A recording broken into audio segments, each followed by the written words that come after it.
কসবা ইসলামী আন্দোলন বাংলাদেশ কুটি ইউনিয়নের দ্বিবার্ষিক সম্মেলন অনুষ্ঠিত।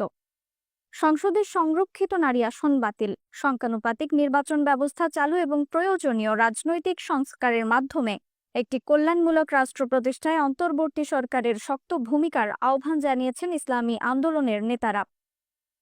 সোমবার বিকেল ৩টায় ব্রাহ্মণবাড়িয়া জেলার কসবা উপজেলার কুটি বাজার মসজিদ সংলগ্ন মাঠে ইসলামী আন্দোলন বাংলাদেশ কুটি ইউনিয়ন শাখার উদ্যোগে দ্বিবার্ষিক সম্মেলন অনুষ্ঠিত হয়। ইউনিয়ন সভাপতি ফয়সাল আহমেদ সোহাগের সভাপতিত্বে এবং সাধারণ সম্পাদক মোহাম্মদ ইয়ার হোসেনের সঞ্চালনায় এ সম্মেলন অনুষ্ঠিত হয়।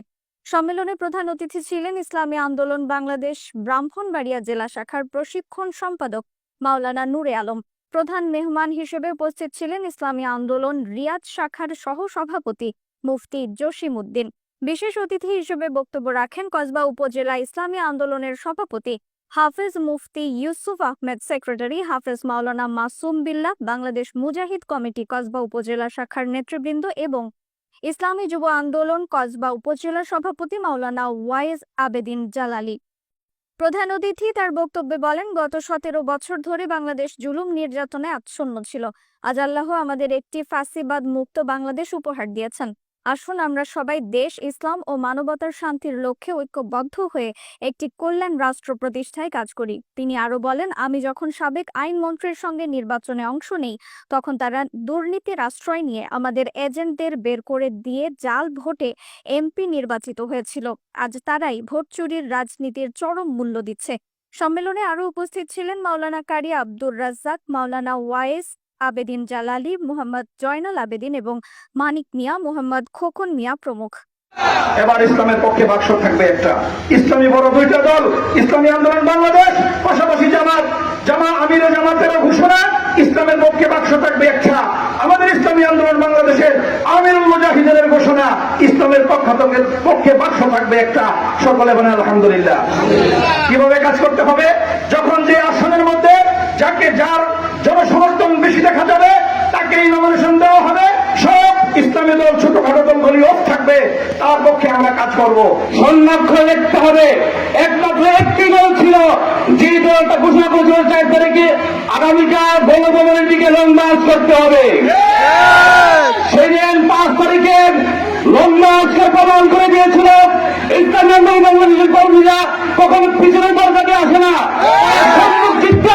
তার সম্মুখী তারা যুদ্ধ করে আসে। ইসলাম ক্ষমতায় আসলে এটা হবে সেটা হবে।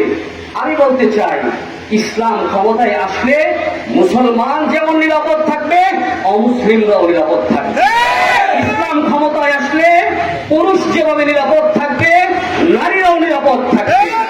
ইসলাম ক্ষমতায় আসলে ধনীরা যেরকম নিরাপদ থাকবে, গরিবরাও নিরাপদে থাকবে। ইসলাম ক্ষমতায় আসলে ব্যবসায়ী যেমন নিরাপদে থাকবে, ঠিক তেমনি কামাররা পর্যন্ত নিরাপদে থাকবে। ইসলাম ক্ষমতায় আসলে চুরি চলবে না, ডাকাতি চলবে না, টেন্ডারবাজি চলবে না, মানুষের জরিদখল চলবে না, মানুষের খুন চলবে না, ধর্ষণ চলবে না। এজন্য এই ভয় থেকে এরা ইসলামকে ভয় পায়। মূলত ইসলাম সবার জন্যই নিরাপদ, ঠিক কিনা বলে? বাংলাদেশে আমরা অধিকাংশই মুসলমান জাতি, তা আমি বাংলাদেশ মুসলমান জাতির কাছে বিশেষভাবে অনুরোধ করব যে আমরা কিভাবে নবীজির এই আদর্শ নিয়ে আমরা যেন বাংলাদেশে একটি সরকার গঠন করতে পারি। তো কেননা আমরা সত্যি আমাদের বাস্তব অভিজ্ঞতায় আপনারা সবাই বিচার করে দেখবেন।